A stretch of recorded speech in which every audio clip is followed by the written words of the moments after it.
ಇಲ್ಲಿವರೆಗೆ ಸರ್ಕಾರನೂ ಲಕ್ಷ್ಯ ಕೊಡ್ತಾ ಇಲ್ಲ.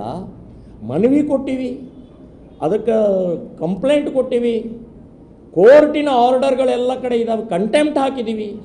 ಏನೂ ಇಲ್ಲದ ಇನ್ನು ಮಾಡೋದೇನು? Tit for that. ನೀವು ನಿಲ್ಲಿಸಿದ್ರೆ ನಾವು ನಿಲ್ಲಿಸೋದಿಲ್ಲ ಅಂತನ್ನುವಂಥದ್ದು ಹೇಳಬೇಕಾಗತ್ತೆ. ಕೊನೆಗೆ ಇದೇ ಒಂದೇ ದಾರಿ ಉಳಿದಿದೆ ನಮಗೆ. ಸೊ ಆ ಹಿನ್ನೆಲೆಯಲ್ಲೇ ಮಾಡ್ತಾ ಇದ್ದೀವಿ ನಾವು. ಸರ್ಕಾರಕ್ಕೂ ಗೊತ್ತಾಗಬೇಕು, ಮುಸ್ಲಿಂ ಸಮಾಜಕ್ಕೂ ಗೊತ್ತಾಗಬೇಕು. ಮತ್ತು ಮುಸ್ಲಿಂ ಸಮಾಜ ಅರ್ಥ ಮಾಡ್ಕೊಳ್ಬೇಕು, ಇದು ಡಾಕ್ಟರ್ ಅಂಬೇಡ್ಕರ್ ಸಂವಿಧಾನದ ಆಧಾರದ ಮೇಲೆ ಈ ದೇಶ ಇದೆ, ನಾವು ಅದನ್ನು ಉಲ್ಲಂಘನೆ ಮಾಡ್ತೀವಿ, ಬೆಳಗಿನ ಜಾವ ಎಷ್ಟು ಕಿರಿಕಿರಿ ಆಗ್ತಾ ಇದೆ ಅಂತನ್ನುವಂಥದ್ದು ಕಲ್ಪನೆ ಇಲ್ಲ. ಸಮಾಜ ಹೆದರುತ್ತೆ. ಹೀಗಾಗಿ ಆ ಸಮಾಜದ ಕಿರಿಕಿರಿಯ ಧ್ವನಿಯಾಗಿ ಇವತ್ತು ಹಿಂದೂ ಸಂಘಟನೆಯ ಮೂಲಕ ನಾವು ಇವತ್ತು ಹೋರಾಟಕ್ಕೆ ಇಳಿದಿದ್ದೀವಿ ಅಂತನ್ನುವಂಥದ್ದು ಹೇಳ್ತೀನಿ. ದೇಶಕ್ಕೆ ಅಪಾಯಕಾರಿಯಾದಂಥದ್ದನ್ನು ನಾನು ನಿಮ್ಮ ಗಮನಕ್ಕೆ ತರ್ತಾ ಇದ್ದೀನಿ.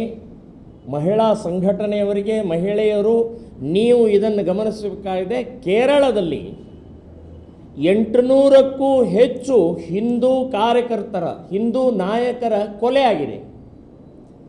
ಅವರ ಕೊಲೆ ಯಾವುದೋ ಸಾಲ ಸೋಲ ಅಥವಾ ಆರ್ಥಿಕ ವ್ಯವಹಾರ ಅಥವಾ ಪ್ರೇಮದ ವ್ಯವಹಾರಕ್ಕಾಗಿಲ್ಲ. ಅವರ ಕೊಲೆ ಆಗಿದ್ದು ಹಿಂದೂ ಸಿದ್ಧಾಂತದ ಹಿನ್ನೆಲೆಯಲ್ಲಿ ದೇಶಭಕ್ತಿಯ ಕಾರ್ಯಕರ್ತರನ್ನು ಕೊಲೆ ಮಾಡಿದ್ದಾರೆ.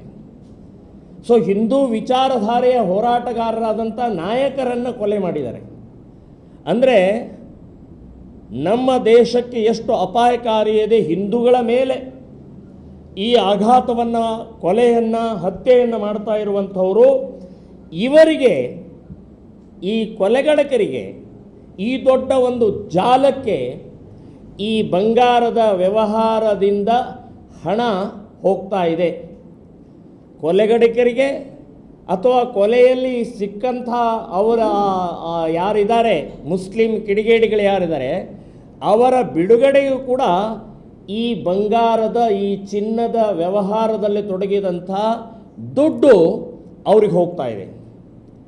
ಇನ್ನು ಗೋಮಾತೆಯ ನಾವು ನಿರಂತರವಾಗಿ 1000 ವರ್ಷದಿಂದ ಪೂಜೆ ಮಾಡ್ತಾ ಬಂದಿದ್ದೀವಿ. ಗೋವನ್ನು ಬರೀ ಒಂದು ಪ್ರಾಣಿ ಅಂತ ನಾವು ಎಣಿಸಲಿಲ್ಲ.